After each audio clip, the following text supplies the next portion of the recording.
Hello YouTube community, welcome to my channel. My name is Deborah and you're watching a new episode of The Saved Life. As promised, I'm going to share with y'all my testimony where I'm visiting different churches and meeting different Christians to hear their testimonies of church life impacting their views on God and relationships. So I'm just going to go ahead and start off with my story. I was brought up in church from the time I was born. I was brought up in a Christian household. My father was a pastor, my mother was a Christian as well. They always had this missionary heart, and churches would invite my dad to visit and share what he was doing to spread the gospel. So going to different churches was something that I was always used to from the time that I was young. I loved Sundays, I loved Wednesdays, dressing up and going to meet people my own age, people that went to school with me. I was going to make lasting relationships there.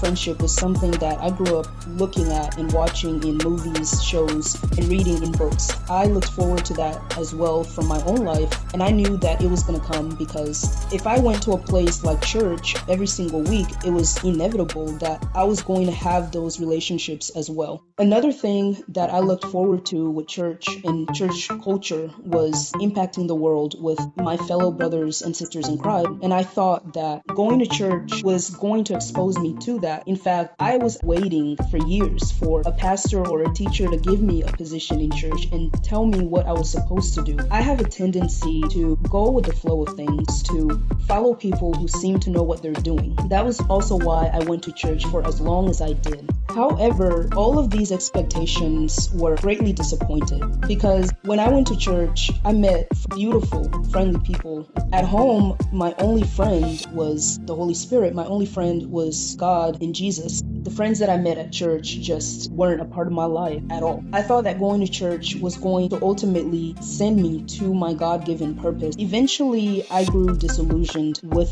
the idea of being a church member. I found out that the people that I met, they were just going to go on back to their lives when the program ended, and I was just going to go back the same. It was crushing to my soul. I'm more somebody that goes and researches things for myself. The ideas that I grew up with, I'm now holding those ideas up and looking at them in a critical view. And some people like to call me church hopper. I'm going from church to church to church. Someone that doesn't want to commit to Christian relationships, doesn't really care about serving the Lord, serving his church, and is not serious about being a Christian. That is the idea behind that term, church hopper.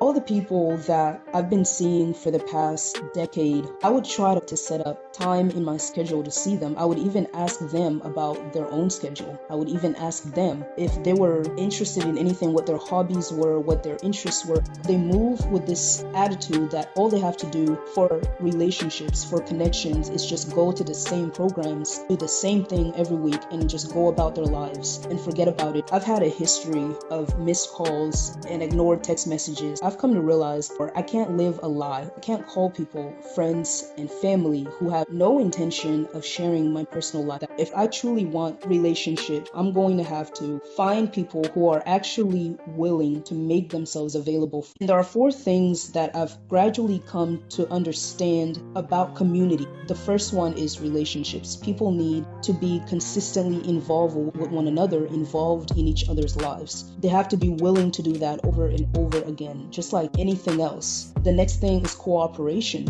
I have gifts and talents. I have many things that I want to share with other Christians. Every time that I've approached a Christian, they didn't want to participate in anything I had to offer. In any projects, in any ideas that I had, they never wanted to participate. Either they said no or they were just silent. And I came to realize that their silence was a way of rejecting. They weren't brave enough to admit that they did not want to do anything. So cooperation is the second thing. Christians have to be willing to meet with one another out of their time, out of their schedules, out of their inconvenience. Growth is the third thing. When it comes to church attendance, am I growing spiritually? Am I getting new revelations from God when I go to church? Am I growing spiritually, and am I growing in relationships with the people that I'm going to see every week? Or am I just having a fleeting time? The fourth and final thing is purpose. When it comes to the people that I have in my life, are we going anywhere together? Is there an ultimate purpose to these interactions? Is there something greater